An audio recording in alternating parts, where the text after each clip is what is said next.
అపోస్తల కార్యములు 7వ అధ్యాయం, యాక్ట్స్ ఆఫ్ ది అపోజల్స్ చాప్టర్ 7.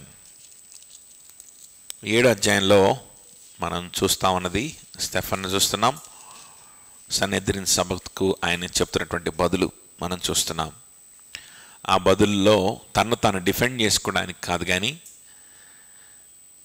యేసుక్రీస్తు సువార్తనే ప్రకటించడానికి అక్కడ ప్రయత్నం చేస్తున్నాడు. యేసుక్రీస్తు సువార్తని అనన్నా అంటే చూడండి, మనమే కనుక ఆ స్థితిలో ఉంటే మనకు ఎంతవరకు మనం ఆలోచించగలుగుతామంటే, ఎయిదర్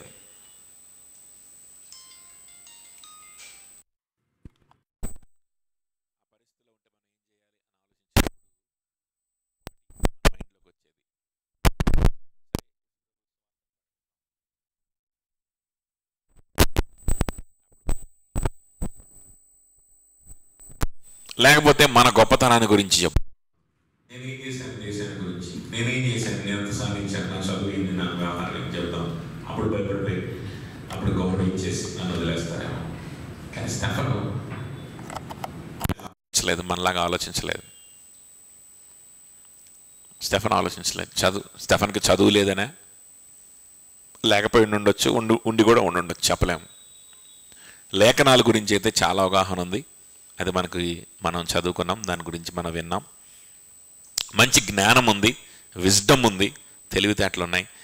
అది పరిశుద్ధాత్మ దేవుని చేత నింపడం వల్ల వచ్చినటువంటి జ్ఞానము, డిజైన్మెంట్ అని మనం చూసాం.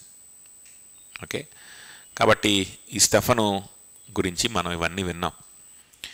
కానీ స్టెఫను మాట్లాడే విధానం మనం చూసినట్లయితే కనుక తను డిఫెండ్ చేసుకోవడానికి మాట్లాడలేదు. ఈ రెండు పద్ధతుల్లో మనం మాట్లాడుకున్న రెండు పద్ధతుల్లో ఆయన మాట్లాడలేదు.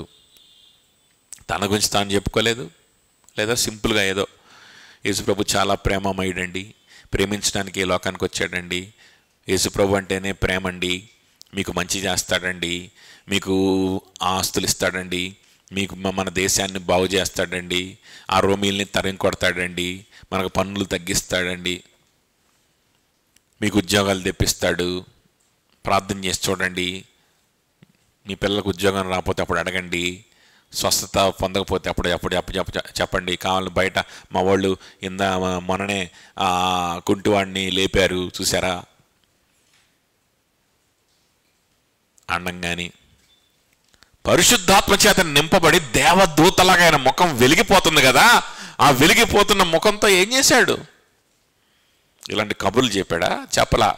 పోనీ ఆ వెలిగిపోతున్న ముఖముతోటి, అదిగో బాబు అక్కడ ఇటుకు రంగు కలర్ వేసుకున్న చొక్కా ఏంటి, నీ పేరు ఏంటంటే, నీ పేరు ప్రశాంత్, నీకు తలకాయ నొప్పి వస్తుంది కదూ, ఇప్పుడే యేసునామంలో నీ తలకాయ నొప్పి పోవునుగాక.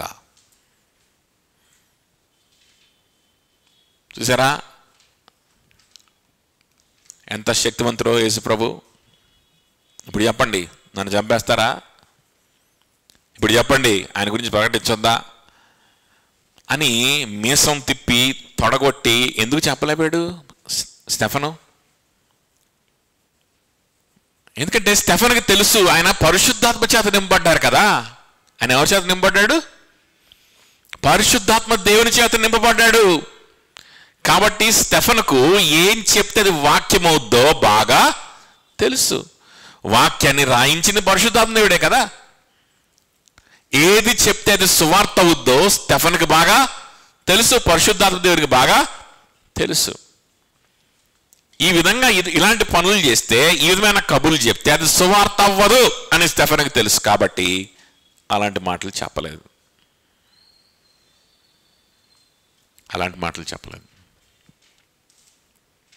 ఒక పెద్ద ప్రసంగం చేశాడు. ఆ ప్రసంగంలో యేసుక్రీస్తు అనే మాట లేదు. ఏం లేదు? యేసుక్రీస్తు అనే మాట లేదు. మనం ఇవన్నీ చెప్పకూడదండి, ఇవన్నీ కాదండి, ఆర్గ్యుమెంట్లు ఇవన్నీ కాదండి. మనము ఇవన్నీ యేసుక్రీస్తు అనే పేరు తెలియని వాళ్ళు ఎంతోమంది ఉన్నారు.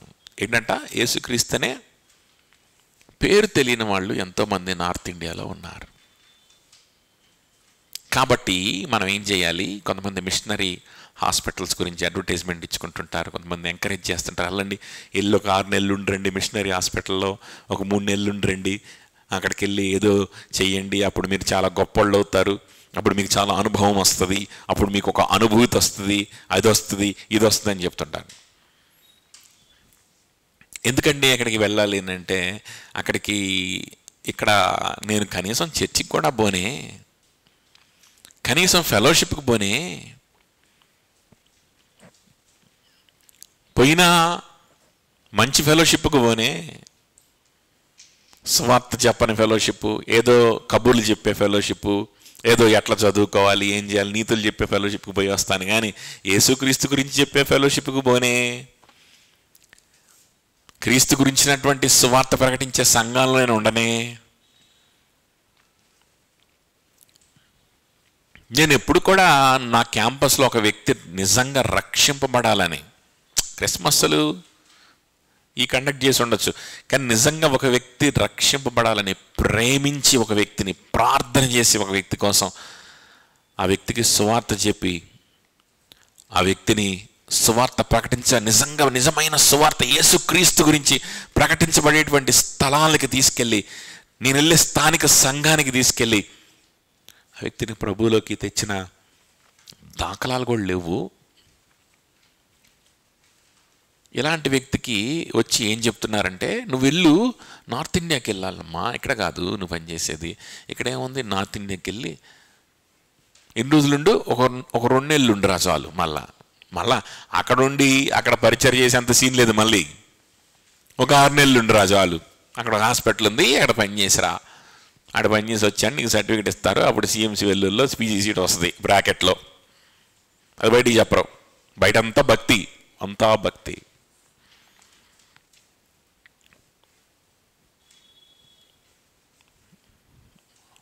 అదవుతుందా? ఎందుకు అంటే అక్కడ యేసుక్రీస్తు పేరు కూడా ఎవరికి తెలియదు. కాబట్టి ఏం చేయాలంటే, అక్కడికి వెళ్ళి ఒక హాస్పిటల్ పెట్టుకొని, జీసస్ హాస్పిటల్ అనే పేరు పెట్టుకొని అక్కడ పనిచేస్తూ ఉంటే అందరూ వచ్చి అది చూస్తారు. అప్పుడు ఆ హాస్పిటల్లో యేసుప్రభు పటాలు, వాక్యాలు రాసుకుంటే అందరు చూస్తారు, ఓ యేసుప్రభా ఎవడో ఈయన అనుకొని వెళ్ళిపోతూ ఉంటారు. కనీసం వాళ్ళకి ఏం తెలుస్తుంది, యేసుప్రభు అనే పేరు తెలుస్తుంది. అరే, ఎవరికోసం ప్రార్థన చేసావా? యేసుక్రీస్తు అసలు నీకు తెలుసా సువార్త? యేసుక్రీస్తు ఎందుకు నీకోసం మరణించాడో నీకు తెలుసా? ఎందుకు శిలువలో ఆయన మరణించాల్సి వచ్చింది? ఎందుకంత భయంకరమైనటువంటి శాపము గ్రస్తమైనటువంటి ఆ మరణం ఆయన మీదకి వచ్చింది? అది ఎవరి మీదకి రావాల్సిన మరణం? ఆయన తీసుకున్నాడు. నీకు తెలుసా? ఫస్ట్ ఆఫ్ ఆల్ నీకే తెలీదు. వాడికి వెళ్ళి ఏం చెప్తావు? ఎలా చెప్తావు? తెలుసా ఎలా చెప్పాలో? ఏం చెప్పాలో తెలుసా? తెలీదు. అక్కడ వచ్చే పేషెంట్, అక్కడ పనిచేసేవాడు, వాడిని చూసినప్పుడు నీకు జాలి కలుగుతుందా? ప్రేమ కలుగుతుందా? అరే, ఈ వ్యక్తి యేసుక్రీస్తులో ఉన్నటువంటి ప్రేమను తెలుసుకోవాలి. యేసుక్రీస్తు ఎంత ప్రేమిస్తాడు, యేసుక్రీస్తు ఎంత స్నేహం చేస్తాడో ఈ వ్యక్తికి అర్థం అవ్వాలి. అప్పుడు ఈ వ్యక్తి జీవితం మారుతుంది. అప్పుడు ఈ వ్యక్తి పరిశుద్ధంగా మారుతాడు. అప్పుడు ఈ వ్యక్తి నిత్య జీవం కోసం వెళ్తాడు, లోక సమమైనటువంటి వాటి కోసం కాకుండా. ఆ విధంగా ఆ వ్యక్తి జీవితం మారిపోవాలి, ఈ సమాజం మారిపోవాలి, ఇక్కడ ఉన్నటువంటి ఈ ప్రాంతం అంతా మారాలని ప్రార్థన ఎప్పుడన్నా చేసావా? అసలు ప్రార్థన చేయడం తెలుసా నీకు? ఒక వ్యక్తి రక్షణ కోసం ప్రార్థన చేయడం తెలుసా? నీకు స్థానిక సంఘం ఉంటే కదా తెలిసేది. క్రిస్మస్ కండక్ట్ చేస్తే తెలీదు, ఏదో పండగలు కండక్ట్ చేస్తే తెలీదు, కాన్ఫరెన్స్లు కండక్ట్ చేస్తే అర్థం కాదు. అది వ్యక్తిగతంగా ఒక మంచి స్థానిక సంఘంలో ప్రతిరోజు విశ్వాసులతో కలిసి దేవునిలో ఎదుగుతూ, దేవుని గురించి నేర్చుకుంటూ, ప్రార్థన చేయడం నేర్చుకుంటూ ఉన్నప్పుడు హృదయము మెత్తగా అయిపోద్ది, హృదయము సెన్సిటైజ్ అవుతుంది. నశించిపోయే ఆత్మని చూసినప్పుడు ఆ వ్యక్తి రక్షింపడాలనేటువంటి కోరిక కలుగుతుంది, ఆటోమేటిక్గా ప్రార్థన వస్తుంది. ఇవేమి లేవు. మిషనరీ హాస్పిటల్ అంట, అక్కడికి వెళ్తే అక్కడ ఏం అసలు యేసుప్రభు పేరే తెలియదంట, మనం వెళ్తే మనల్ని గౌరవిస్తారంట, మనం ఏం చెప్పినా తింటారంట. ఏం చెప్తే తింటారేమో, ఓకే, నీకు ఏం చెప్పాలో నీకు తెలుసా? తెలవదే.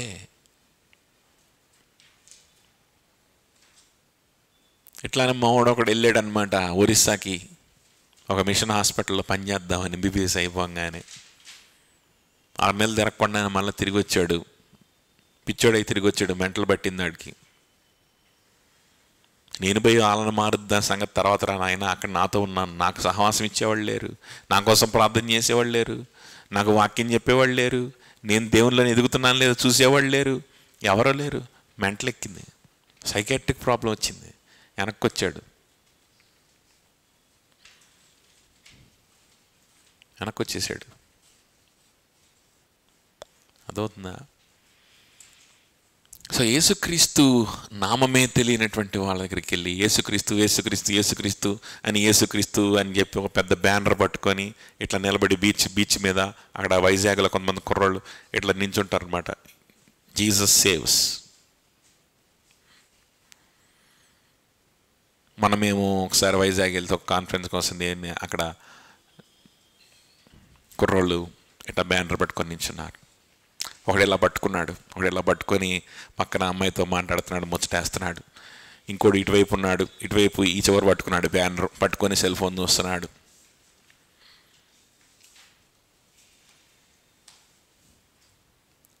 ఎవడో వస్తాడంట ఆ యేసు ప్రభు అనే మాట చూసి, అరే బాబు ఎవరయ్యా యేసు ప్రభు నాకు కొంచెం చెప్తారా అని అడుగుతాడంట. అప్పుడు వాడితో కూర్చొని కాన్వర్జేషన్ చేస్తాడంట వీడు.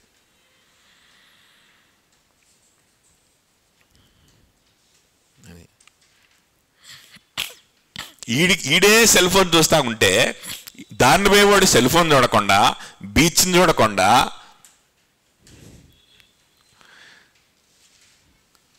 బ్యానర్ పట్టుకున్నాడే సెల్ ఫోన్ చూసుకుంటున్నాడు.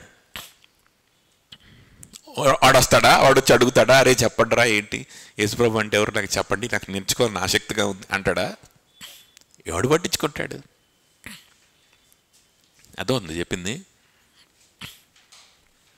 స్టెఫను ఆ విధంగా సువార్తను ప్రకటించట్లా. స్టెఫను సువార్త ప్రకటించే విధానం చూడండి. స్టెఫను ఓల్డ్ టెస్ట్మెంట్లో ఉన్నటువంటి కొంతమంది వ్యక్తుల జీవితాలని పరిచయం చేస్తూ వాళ్ళ గురించి వివరిస్తూ ఆఖరికి యూదులను ఇండైక్ట్ చేస్తున్నాడు, యూదుల మీద నేరం మోపుతున్నాడు. మీరు సువార్తకు తల వంచని వారు, మీరు లోబడనొల్లని వారు, మీ పితరులు నిజమైన ప్రవక్తల్ని ఏ ప్రవక్తను చంపకుండా ఉన్నారు. నిజమైన సువార్త ఎవడన్నా ప్రకటిస్తే వాడిని చంపారు.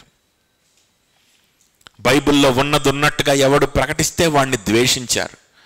వాడిని తప్పుడు బోధకడనో, వాడిని అదనో, వాడిని విధనో, వాడిని దూరం పెట్టాలనో ద్వేషించారు. ఇప్పుడు జరుగుతుంది అదే కదా. ఎవరు ద్వేషించేది? బైబిల్లో ఉన్నది ఉన్నట్లుగా చెప్తే ఫస్ట్ ద్వేషించేది క్రైస్తవులు అనబడే వాళ్ళే, క్రైస్తవులు అనబడేటువంటి వ్యక్తులే. వాళ్ళే ద్వేషిస్తారు బైబిల్లో ఉన్నది ఉన్నట్టుగా చెప్తే, సువార్తను ఉన్నది ఉన్నట్టుగా చెప్తే కదా. కాబట్టి ఆ విధంగా స్టెఫన్ చెప్తూ, సో ఫస్ట్ అబ్రహాం గురించి మాట్లాడుతూ ఉన్నాడు. అదేంటో మనం 5 వచనాలు చకచక చూసుకొని మనం ముగించుకుందాం. చూడండి, అందుకు స్టెఫన్ 2వ వచనం నుంచి, అందుకు స్టెఫను చెప్పినది ఏమనగా, సహోదరులారా తల్లిదండ్రులారా వినుడి. మన పితరుడైన అబ్రహాము హారానులో కాపురం ఉండక మునుపు మెసొపొతేమియాలో ఉన్నప్పుడు మహిమగల దేవుడు అతనికి ప్రత్యక్షమై, ఎక్కడున్నప్పుడంట? మెసొపొతేమియాలో ఉన్నప్పుడు. హారాన్లో కూడా ఇంకా రాలేదు. ఎక్కడున్నాడు అబ్రహాము? మెసొపొతేమియాలో. మెసొపొతేమియా అనేటువంటి ప్రదేశం, అది ఏ ప్రదేశము అని అంటే, అది భయంకరమైన విగ్రహారాధనలు చేసేటువంటి వ్యక్తులు ఉండేటువంటి ప్రదేశం. అక్కడ ఉండే వాళ్ళందరూ కూడా విగ్రహారాధనకి బాగా అలవాటు పడిపోయారు. విగ్రహారాధన వాళ్ళు చిన్న చిన్న విగ్రహాలు తయారు చేసుకోవడం, వాటిని ఆరాధన చేయడం, అట్లా అదొక స్టేటస్ సింబల్గా మారిపోయిందనమాట. ఇంట్లో మంచి విగ్రహం, ఎంత మంచి విగ్రహం ఉంటే, ఎంత మంచి దేవుడి బొమ్మ ఉంటే అంత వాళ్ళ స్టేటస్ సింబల్ని బట్టి వాళ్ళు పెట్టుకునేవాళ్ళు అనమాట. అర్థమవుతుందా? సో ఇది పాపపు హృదయం మనిషికి ప్రతి మనిషి కూడా పాపపు హృదయం అనేటువంటిది ఉంది కాబట్టి, లోపల పాపం అనే జబ్బు ఉంది కాబట్టి, ఈ పాపం ఫస్ట్ మనల్ని ప్రేరేపించే దేని విషయంలో అనంటే విగ్రహం విషయంలోనే, విగ్రహాలను తయారు చేసే విషయంలో. అందుకని చార్ల్స్ స్పర్జన్ అంటారు, ఏమంటాడంటే ఆయన, human heart is an idol making factory అంటాడు. ఏంటది? Human heart is an idol making factory. విగ్రహాలు తయారు చేసేటువంటి ఫ్యాక్టరీ అంటాం మన హృదయం. ఒక విగ్రహాన్ని పగలగొట్టామనుకో ఇంకో విగ్రహం వస్తుంది, ఇంకో విగ్రహం దాన్ని పగలగొట్టామనుకో ఇంకోటి, అది తయారవుతూనే ఉంటాయి విగ్రహాలు. లైన్లో వస్తుంటాయి అనమాట. ఈ ఫ్యాక్టరీలు చూసారా, కోకోకోలా ఫ్యాక్టరీ అని యూట్యూబ్లో అప్పుడప్పుడు చూపిస్తుంటారు కదా, లైన్లో బాటిల్ అన్నీ ఇట్లా తయారయ్యి వస్తూ ఉంటాయి, ప్యాక్ అయిపోయి వస్తూ ఉంటాయి. అట్లాగా ఆ కన్వేయర్ బెల్ట్ మీద ఇట్లా వరుసగా వందలాది బాటిల్స్ వస్తూ ఉంటాయి కదా, అట్లాగా విగ్రహాలు వస్తుంటాయి మన హృదయంలో నుంచి. ఒక బెల్ట్, కన్వేయర్ బెల్ట్ మీద వస్తూ ఉంటాయి, ఒకదాని తర్వాత ఒకటి, ఒకదాని తర్వాత ఒకటి, ఒకదాని తర్వాత ఒకటి. దాని పని అదే. ఈ గుండె, ఈ యొక్క హృదయము ఉన్నంతకాలం అదవుతుందా, హృదయంలో ఏం జరుగుతూ ఉంటుందంట? Idol making factory. మనకు అర్థం కూడా కాదు, అన్నీ వస్తాయి, అన్నీ వస్తాయి. ఒకటి పాలు కొడతావు, రెండు పాలు కొడతావు, మూడోది పాలు కొడతావు, నాలుగోది పాలు కొడతావు, 100 పాలు కొడతావు. ఆ తర్వాత ఇంకోటి వస్తుంది, అది విగ్రహం కాదులే అనుకుంటాం. ఇన్ని పగలు కొట్టేసాం కదా, అప్పుడే ఇంకేముంటాయి, అన్నీ అయిపోయినాయి అనుకుంటాం. అర్థమైందా? ఇదిగో నాకు ఇది పలానా చెడ్డ రిలేషన్షిప్ ఉంది, దీన్ని పాల్గొట్టేద్దాం, పాల్గొట్టేస్తాం. ఇదిగో చెడ్డ అలవాటు ఉంది, దీన్ని పాల్గొట్టేద్దాం, పాల్గొట్టేస్తావు. ఇవన్నీ పాల్గొట్టేస్తావు, ఇంకా చాలా బాగా కొట్టేస్తావు. గర్వం ఉంది, దాన్ని పాల్గొడదాం. లేజీనెస్ ఉంది, పాల్గొడదాం. దురాశలున్నాయి, పాల్గొడదాం. ఇవన్నీ పాల్గొడతాం. ఆ తర్వాత చిన్నగా ఏమనిపిస్తుంది అంటే, అరే డబ్బులు సంపాదించుకోవాలి కదా, కాస్త డబ్బులు ఉంటే ఆశీర్వాదం, మరి అది తర్వాత మనం కావాలంటే దేవునికి ఇవ్వచ్చు, కావాలంటే దాన్ని సువార్త చేసే వాళ్ళకి కానుకలు ఇవ్వచ్చు, లేకపోతే మనం ఇలాంటివి చెయ్యొచ్చు, ఇలాంటి అతి తెలివి వస్తాయి కదా, అలాంటి అతి తెలివి ఆలోచన ఒకటి వస్తుంది అనమాట. అది వచ్చినప్పుడు ఇంకా అది విగ్రహం అనిపించదు, అంత కంటిన్యూస్గా వస్తాయి. కాబట్టి మనం ఎప్పుడు కూడా వచ్చిన ప్రతి థాట్ను కూడా మనం ఎలా చూడాలి? మన హృదయం నుంచి వచ్చే ప్రతి థాట్ను కూడా ఎలా చూడాలి? ఫస్ట్ ఏం సస్పెక్ట్ చేయాలి? ఇదేమైనా విగ్రహమా అని సస్పెక్ట్ చేయాలి. అలా కాకుండా నేను పరిశుద్ధాత్మ చేత నింపబడి ఉన్నాను, నాకు ఏ ఆలోచన వస్తే అది దేవుని ఆలోచనే అని ఫిక్స్ అయ్యావనుకో, అదవుతుందా? నా బుర్రకి ఏం తరితే అది దేవుని నుంచి డైరెక్ట్గా వచ్చినటువంటి ఆలోచనే అని ఫిక్స్ అయ్యావనుకో, you will be miserable of all men. విగ్రహాల యొక్క కుప్పలో నువ్వు కూరుకుపోతావు. వాటిని ఏరడం కూడా నీ వల్ల కాదు, మునిగిపోతావు. అదవుతుందా? ఒక కొత్త భక్తిని తయారు చేసుకుంటావు, నీకు అర్థం కూడా కాదు. యూ విల్ లివ్ ఎ లై. నీ జీవితం ఒక అబద్ధం చేసుకుంటావు. అదవుతుందా చెప్పింది? అదవుతుందా? దేవుణ్ణే పూజిస్తున్నాను అనుకుంటూ, దేవుణ్ణే ఆరాధిస్తున్నాను అనుకుంటూ, చూడండి యూదులు దేవునికి సేవ చేస్తున్నాం అనుకుంటూ, దేవుణ్ణి ఘనపరుస్తున్నాం అనుకుంటూ, దేవాతి దేవుడైనటువంటి ప్రభువునే వాళ్ళు సిలువకు అప్పచెప్పారు. కిరాతకంగా ఆయన మరణించడానికి వాళ్ళు దోహదపడ్డారు. ప్రభువుకి బదులుగా బందిపోటైనటువంటి బరబ్బాని, దుష్టుడైనటువంటి వాడిని విడుదల చేయడానికి కూడా వాళ్ళు ఇష్టపడినప్పుడు, వాడు విడుదలై వెళ్ళిపోతూ ఉంటే, అప్పుడు కూడా వాళ్ళు ఏమనుకున్నారంటే మేము దేవునికి సేవ చేస్తున్నాం అనుకున్నారు. ఏమనుకున్నారు? నరహంతకుడు విడుదలైనా పర్వాలేదు, అప్పుడు కూడా ఇది దేవుని ఘనపరుస్తున్నాం మేము అనుకున్నారు. దేవుని ఘనపరుస్తున్నాం. అంత గుడ్డితనంలోకి వెళ్ళిపోయారంటే చూడండి హృదయం ఎంత మోసం చేస్తుందో. ఎప్పుడు కూడా నేను చిన్నప్పటి నుంచి చాలా భక్తురాలిని, నేను చాలా భక్తుడిని, నాకు వచ్చిన ప్రతి ఆలోచన దేవుడిచ్చిన ఆలోచనే అని ఫిక్స్ అయ్యామంటే నువ్వు చచ్చావే, ఎవరు కాపాడలేరు. ఇంకా డైరెక్ట్గా నరకపు శిక్షలోకి నువ్వు పరిగెత్తున్నట్లు లెక్క. అర్థమవుతుందా?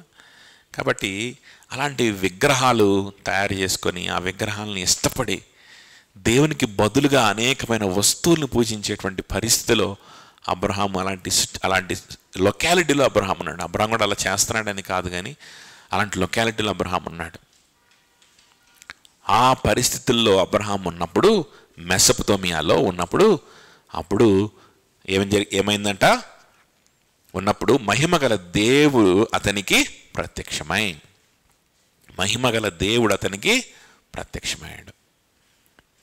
ఎక్కడ? మెసొపొతేమియాలోనే ప్రత్యక్షమయ్యాడు. ఎందుకు స్టెఫను ఈ పాయింట్ ఎందుకు రేజ్ చేస్తుండొచ్చు? ఇంత డీటెయిల్స్ ఇవ్వాల్సిన అవసరం ఏంటి? ఆయన్ని చంపేపోతున్నారని తెలుస్తుంది. అందరు గుంపుకూడి ఆయన మీద నేరారోపణలు చేస్తున్నారు.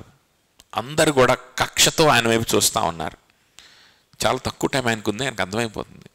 ఈ సమయంలో పిచ్చి పిచ్చి మాటలు అయితే మాట్లాడు, అనవసరమైన డీటెయిల్స్ అయితే ఇవ్వడు.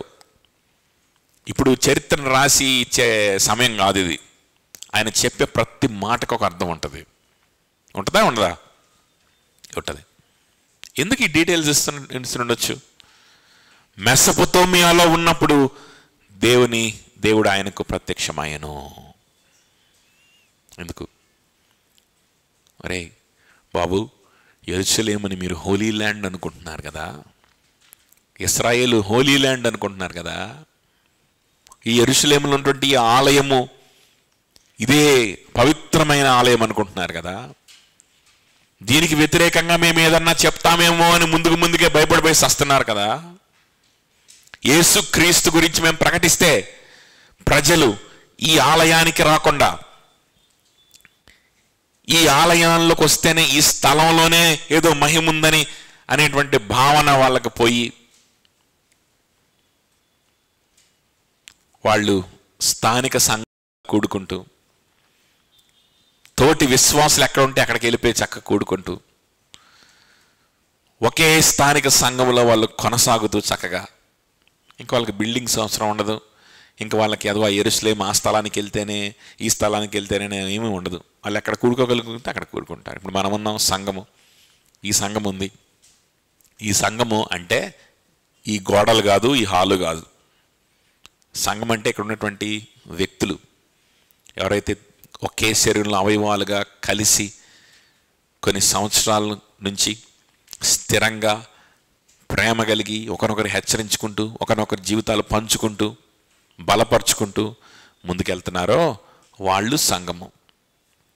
ఈ సంఘం మా ఇంట్లో కూడుకుంటాం, ఇక్కడ కూడుకుంటాం, ఇంకో దగ్గర కూడుకుంటాం, ఎక్కడ అవకాశం ఉంటే అక్కడ కూడుకుంటాం. అర్థమవుతుందా?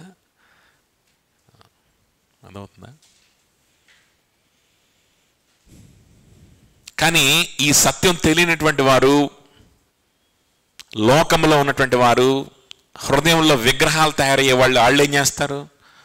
వాళ్ళు ఎక్కడ పడితే అక్కడ కూరుకుంటారు. కొంతమంది వాళ్ళు ఎక్కడ పడితే కాకపోతే ఒకే గుంపుతో కాదు, ఒకే సహవాసంతో కాదనమాట. యెరూషలేము ఆలయంలో కూరుకుంటారు, సమరయ కొండ మీద కూడుకుంటారు, గుణదల కొండ మీద కూడుకుంటారు, ఆ తర్వాత ఇంకో గుడారాల పండగలో కూడుకుంటారు, ఇంకో పండగలో కూడుకుంటారు, అక్కడ కూడుకుంటారు, ఇక్కడ కూడుకుంటారు, రకరకాలుగా కూడుకుంటారు. ఆ కాన్ఫరెన్స్లో, ఈ కాన్ఫరెన్స్లో, క్రిస్మస్ ప్రోగ్రాముల్లో.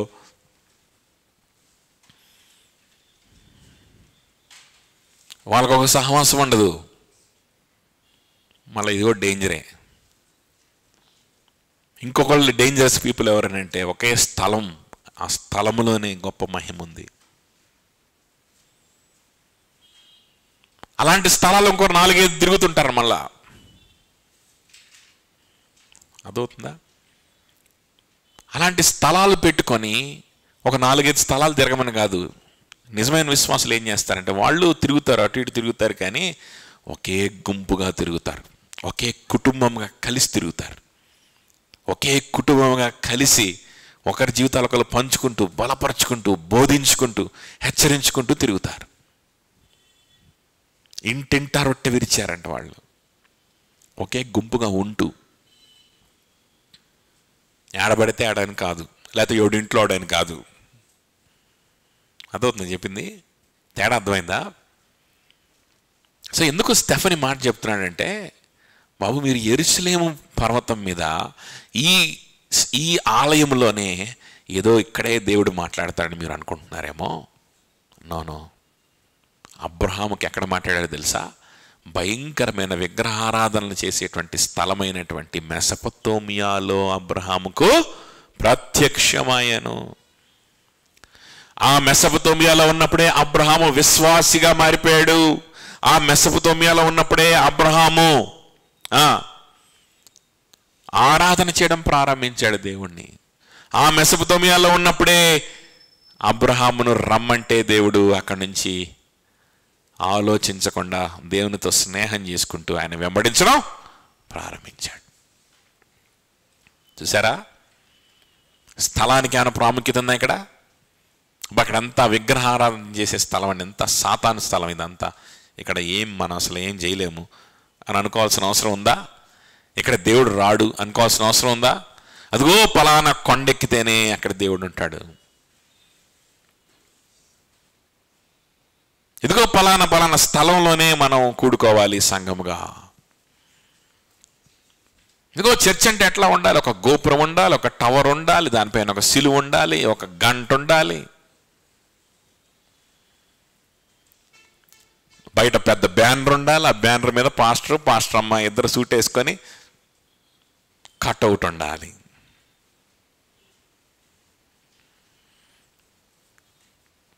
ఇప్పుడు గోపురాలు సిలువలు కూడా పోయినాయి అనమాట. పాస్టర్ అమ్మ కట్అవుట్ లేకపోతే అది అసలు ప్రార్థన స్థలంలాగా అనిపించదు. పాస్టర్ అమ్మ కూడా చాలా ఇంపార్టెంట్ ఇక్కడ.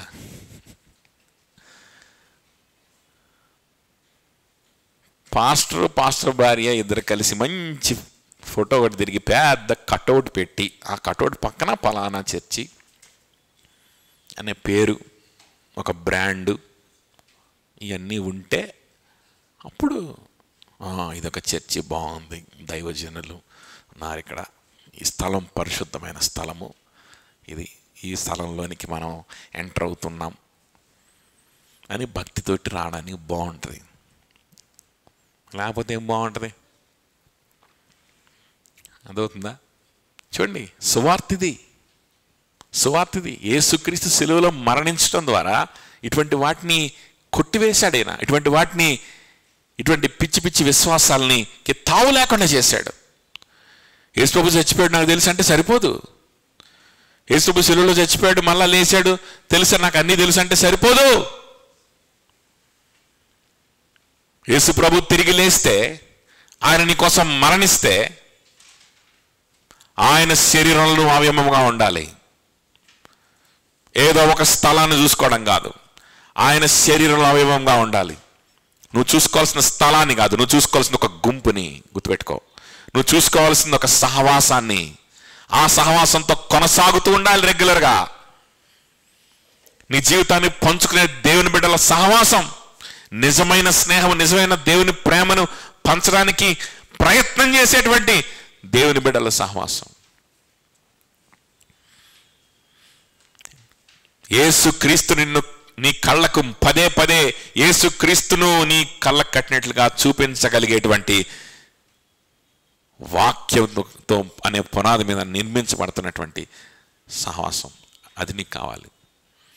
స్థలం కాదు నీకు కావాల్సింది, యాంబియన్స్ కాదు నీకు కావాల్సింది, ఆహ్లాదకరమైన ఉర్రూతలూగించేటువంటి యాంబియన్స్, బీభత్సమైనటువంటి బ్యాండ్, వాయిద్యాలు, పెద్ద క్వైరు, ఏసీలు,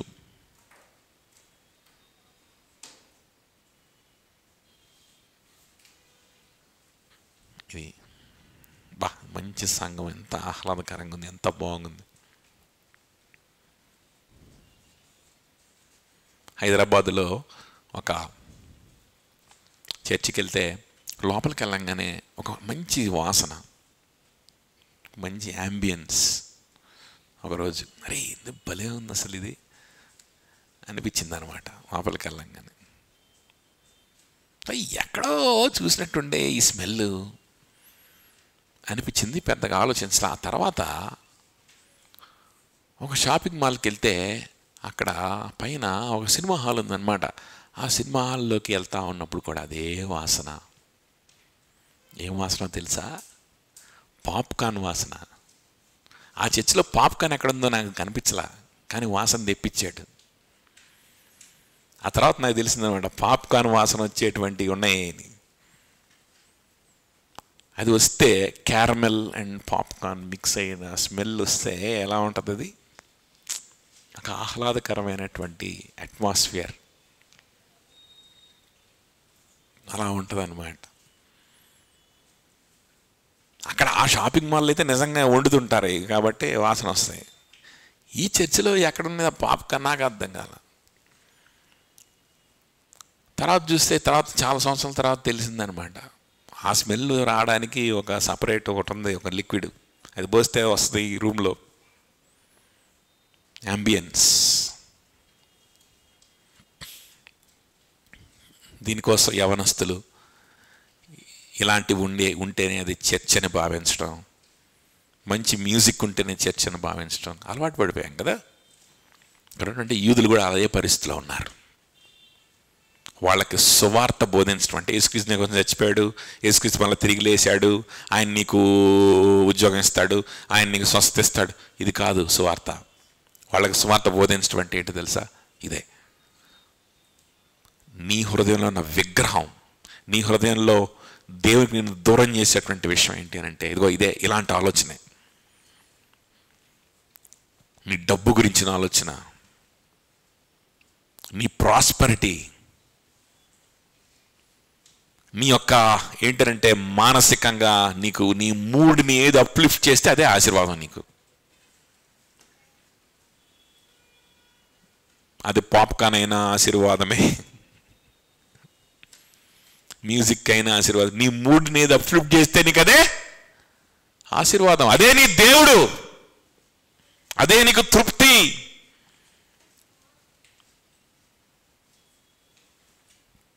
నీ హృదయం ఎన్ని విగ్రహాలు తయారు చేస్తుందో నీకే లెక్క పెట్టుకోలేకపోతున్నావు నువ్వు.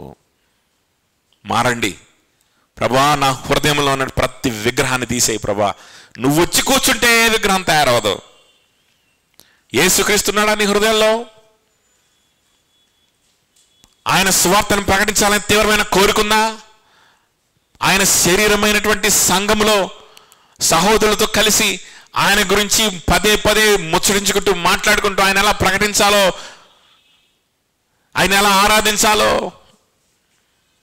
మాట్లాడుకుంటూ సహవాసం చేస్తూ ముందుకెళ్ళేటువంటి కోరిక ఉందా నీకు? ఆ విధంగా యేసుక్రీస్తు నీ హృదయంలో ఉండి నీ ఎమోషన్స్ని, నీ థాట్స్ని, నీ ప్లాన్స్ని, నీ టైంని ఆయన కన్జ్యూమ్ చేస్తున్నాడా లేదా? చేయకపోతే ఎన్ని విగ్రహాలు తయారవుతాయో నీకు లెక్క కూడా ఉండదు. ఏది విగ్రహమో ఏది విగ్రహం కాదో అని నీకు అర్థం కాదు. ఎంత నీచమైన స్థాయికి నువ్వు దిగజారుతున్నావో నీకు అర్థం కాదు.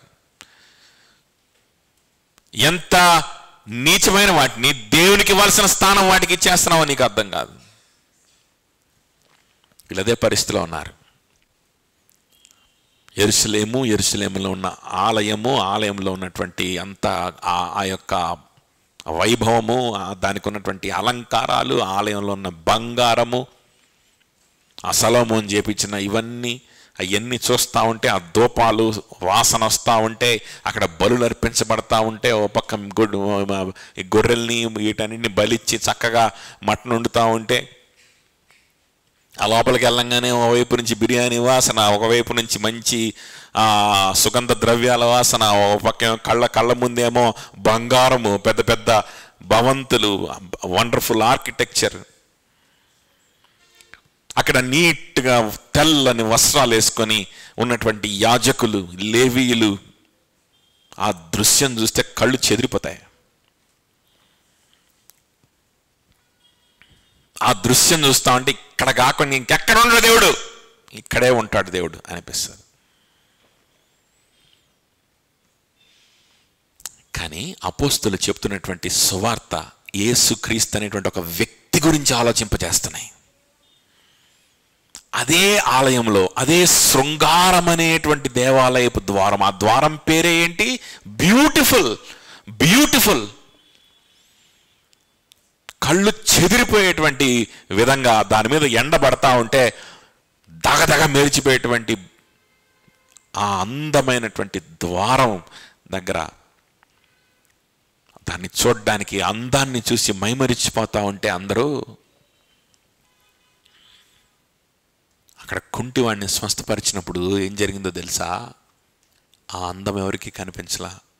దానికి మించిన సౌందర్యం యేసుక్రీస్తు నామములో కనిపించింది.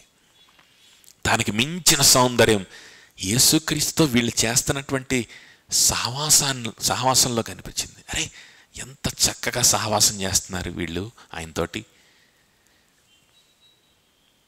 ఎంత గొప్ప విశ్వాసం ఇది, దీనికంటే సౌందర్యమైన ఇంకేముంది ఇక్కడ అనిపించింది ఆ చుట్టుపక్కల వాళ్ళందరికీ. దేవాలయాన్ని చూసి ఆశ్చర్యపోట్ల యేసు ప్రభు గురించి వినడానికి వస్తున్నారు. దేవాలయాన్ని చూసి మైమరిచిపోట్ల యేసు ప్రభు ఎవరు, యేసు ప్రభు ఎవరు, ఆయన గురించి వినడానికి వస్తున్నారు. ఆయనతో స్నేహం చేస్తున్నటువంటి సంఘాన్ని చూడడానికి వస్తున్నారు. ఆయనతో స్నేహం చేస్తున్న ప్రజల్ని వాళ్ళతో మాట్లాడడానికి వస్తున్నారు. ఇది యూదులకి నచ్చలేదు. ఎవరికి నచ్చలేదు? యూదులకి. మీరు పనిచేసే స్థలాల్లోనో, మీరుండే ప్రాంతాల్లోనో, మీ కాలేజీల్లోనో ఇలాంటి యూదులు ఉంటారు. జాగ్రత్త. ఇలాంటి యూదులు ఉంటారు.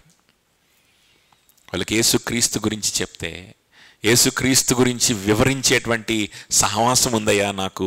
మంచిగా అక్కడ కొంతమంది అక్కోళ్ళు ఉన్నారు, కొంతమంది అన్నోళ్ళు ఉన్నారు. వాళ్ళతో కలిసిమెలిసి మనం ఉండొచ్చు, మన యొక్క బలహీనతలు పంచుకోవచ్చు, మన కోసం ప్రార్థన చేస్తారు. యేసుక్రీస్తు ఎవరో చెప్తారు, వాళ్ళ గురించి వాళ్ళు చెప్పుకోరు. పాస్టర్ గురించి చెప్పరు, ఇంకోటి వాళ్ళ సంఘం గురించి, వాళ్ళ యొక్క ఆర్గనైజేషన్ గురించి చెప్పుకోరు. యేసయ్య గురించి చెప్తారు. అక్కడికి వెళ్దాం, అక్కడ స్థిరంగా ఉందాం కొన్ని రోజులు, అక్కడ వాళ్ళతో కలిసి బ్రతుకుదాం. అంటే ఇందులో ఏం చర్చికి వెళ్దాం అంటున్నావు, ఏంటి సహవాసం అంటున్నావు, ఏం చేశారు నిన్ను ఎటువంటి చేసేసినట్టున్నారు, నీకేదో మందు పెట్టేసినట్టున్నారు, నీకేదో విషం పెట్టేసినట్టున్నారు, ఇందులో ఆ పాస్టర్ ఏదో చేశాడు నిన్ను అంటారు. అలా కాదు. అలా కాకుండా అన్న మరి ఒక పెద్ద స్థలం ఉంది, ఒక పెద్ద కొత్తగా ఒక చర్చి పెట్టారంట గుంటూరులో. అబ్బా, ఏమి యాంబియన్స్, ఏమి ఏసీ, ఏమి అక్కడ అసలు ఏమి వాయిద్యాలు, అసలు బీభత్సంగా ఉంది అక్కడ. అసలు ఆ పాస్టర్ ఉన్నాడు, అబ్బాబ్బాబ్బా ఆ పాస్టర్ ఎంత స్టైల్గా ఉన్నాడు, ఆ పాస్టర్ వాళ్ళ భార్య ఎంత స్టైల్గా ఉంది, అబ్బాబ్బాబ్బా ఏం మాట్లాడాడు, ఏమి ఇంగ్లీషు, అది భలే ఉంది, అసలు వెళ్దామా, ఆడికి వెళ్దాం అనుకుంటున్నా అంటే వెళ్ళు, నో ప్రాబ్లం, నేను కూడా వచ్చి చూస్తా కొంతసేపు, కమాన్ ఇద్దరం కలిసి వెళ్ళి ఎంటర్టైన్ అవుదాం.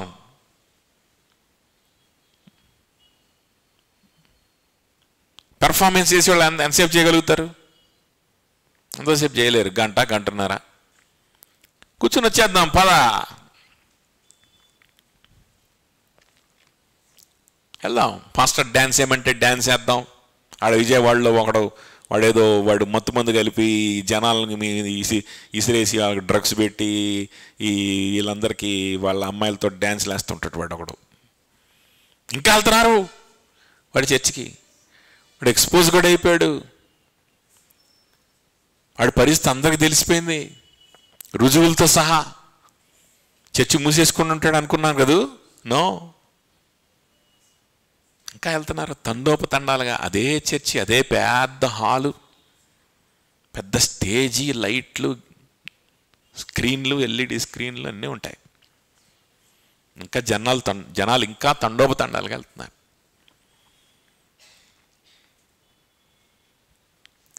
వాడు వ్యభిచారం తెలీదా? తెలుసు. కొంతమంది ఉంటారు అసలు నమ్మరు. నేను నమ్మనండి, మా అయ్యగారు వ్యభిచారంటే నేను నమ్మను అని చెప్పి గుడ్డిగా ఆ అభిమానంతో వెళ్ళేవాళ్ళు ఉంటారు. అలాంటి వాళ్ళు చాలా తక్కువ మంది. మిగిలిన వాళ్ళందరికీ తెలుసు వాడు వ్యభిచారని. అయితే ఏంటండి, కాస్త మంచి వాక్యం చెప్తున్నాడు, వినబుద్ధి అవుతుంది, బాగుంది కూర్చుంటే, అక్కడ యాంబియన్స్ అంతా, వెళ్తాం వస్తాం. ఆడితో ఏమైనా మాట్లాడతామా, ఆడిని ఏమైనా మా ఇంటికి పిలుస్తామా, పిలిచినా రాడు, ఏముంది ఎంజాయ్ చేసి వస్తాం. భోజనాలు కూడా పెడతాడు, ఎంజాయ్ చేసి వస్తాం. మంచి మంచి ఈవెంట్స్ కండక్ట్ చేస్తాడు. ఆ ఈవెంట్స్ కండక్ట్ చేసినప్పుడు పెద్ద పెద్ద వాళ్ళని, పెద్ద పెద్ద సింగర్స్ని, ఈ క్రిస్టియన్ సింగర్స్ వాళ్ళందరినీ పిలుస్తాడు, ఈవెంట్స్ కండక్ట్ చేస్తాడు. వెళ్ళొద్దాం. ఒకడున్నాడు నాకు తెలిసి, పచ్చి వ్యభిచారి, వాడి వల్ల ఒక అమ్మాయి సూసైడ్ కూడా చేసుకొని చచ్చిపోయింది. వాడి దగ్గరికి అందరు డాక్టర్స్, మెడికల్ స్టూడెంట్స్ వెళ్తున్నారు. ఒక డాక్టర్ అనమాట, పెద్ద పోస్ట్ అది. వెళ్తుంది. ఏంటండి మేడం మీరు ఆడికి వెళ్తారా అంటే వెళ్తాం. అమ్మా వాడు నాకు బాగా తెలుసండి, చిన్నప్పటి నుంచి కొంచెం పరిచయమేను, అదే కొంచెం మనోడి గురించి బాగా ఓపెన్గానే చాలా విషయాలు ఉన్నాయి అదంటే, ఉన్నాయండి తెలుసు మాకు కూడా. తెలిసి ఎట్టకెళ్తున్నావు? రోజు స్టేటస్ కూడా పెట్టుద్ది, రండి ఆదివారపు ఆరాధన కలిసి కూడుకోండి, మాతో కలిసి ఆరాధించండి అని చెప్పి స్టేటస్ పెట్టుద్ది. ప్రతి శనివారం పెట్టుద్ది. మళ్ళీ ప్రతి సోమవారం అక్కడ జరిగినటువంటి ఆరాధన, అక్కడ ఇట్లా పొగ వస్తూ ఉంటుంది, కలర్ లైట్లు వస్తుంటాయి, ఎన్ని వస్తుంటాయి, అది ఇట్లా పెట్టిద్ది అనమాట స్టైల్గా. అందరూ ఆరాధన చేస్తున్నాం, we had a wonderful time in the church అని చెప్పి మళ్ళీ సోమవారం స్టేటస్ పెట్టుద్ది. తెలియదేమో అనుకున్నా, తెలుసంట. కనీసం పాస్టర్ గారు, మా పాస్టర్ గారి గురించి తెలుసండి అని కూడా అనట్లా. అబ్బాయి గురించి తెలుసులే మాకు అంటుంది. కనీసం వాడి మీద గౌరవం కూడా లేదు, కనీసం వాడి మీద గౌరవం కూడా లేదు. కావాల్సిందేంటి? లైట్లు, ఏసీ, మ్యూజిక్, ఈవెంట్స్. చూడండి, ఇటువంటి స్థలాలకి వెళ్ళొద్దని ఎవరు చెప్పరు. ఇటువంటి స్థలాలకి వెళ్తున్నామంటే ఎవ్వరు అనుమానించరు. వాడు వ్యభిచారైనా సరే, ఎందుకండి వాడు చెప్పేది మీరు ఎన్నో, వాడు ఒక వ్యభిచారి, వాడి దగ్గరికి ఎలా వెళ్తారు అని కూడా అనరు. వాడు ఎట్టాంటోడైనా సరే. కానీ యేసుక్రీస్తు గురించి చెప్తున్నారు పలానా చోట. యేసుక్రీస్తు కోసం బ్రతకడం అంటే ఏంటో నేర్పిస్తూ ఉన్నారు. వాక్యం, వచనం వెంబడి వచనం, వాక్యంలో ఉన్నది ఉన్నట్లుగా క్రీస్తు గురించి, వాక్యంలో ఏముందో, వాక్యం యొక్క ఉద్దేశం ఏంటో సొంత మాటలు లేకుండా వివరిస్తున్నారు కాంటెక్స్చువల్గా. కాబట్టి నేను ఎక్కువ వాక్యం చదవాలనిపిస్తుంది, కాబట్టి నాకు ఎక్కువ యేసుక్రీస్తు గురించి ఆలోచించాలనిపిస్తుంది, ఆయన సువార్తను గురించి ఆలోచించాలనిపిస్తుంది. అక్కడ ఉన్నటువంటి ఆ మంచి సహోదరులతో కలిసి నా జీవితాన్ని పంచుకుందాం అనిపిస్తుంది. అంటే చాలా కష్టం అని చెప్పావా, కోపం వచ్చేస్తుంది, బాధ వచ్చేస్తుంది. ఎందుకు ఇంత ఇన్వాల్వ్ అయిపోతే మళ్ళీ మా కాన్ఫరెన్స్లకు రాదేమో ఈ అబ్బాయి, మళ్ళీ ఇంత ఇన్వాల్వ్ అయిపోతే మళ్ళా మేము పెట్టే ఆటికి రారేమో, మేము చెప్పినట్టు చేయరేమో, భయం అన్నమాట. ఎవరి మీద భయం? యేసుక్రీస్తు మీద భయం. ఎవరి మీద భయం? సువార్త మీద భయం. సువార్త నిజమైనటువంటి విశ్వాసుల వైపు వీళ్ళని తీసుకెళ్ళిపోద్ది. సువార్త క్రీస్తు వైపు వీళ్ళని తీసుకెళ్ళిపోద్ది. ఈ సువార్తను ప్రకటించే పని వైపు వీళ్ళని నిమగ్నం అయిపోయేలాగా చేస్తుంది.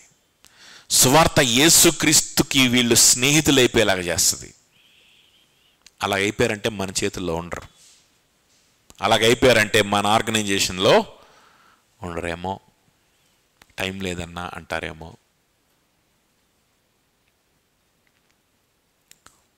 అన్న మేము ఎట్ట ప్రార్థన చేసుకుంటున్నాం, మేము దేవునిలో సంతోషంగా ఉన్నామా లేదా, సువార్తలో ఉన్నామా లేదా, ఎవరు రక్షింపడ్డారు, ఎవరు రక్షింపడలేదు, ఇవన్నీ మీరైతే చూడలేరు కదన్నా.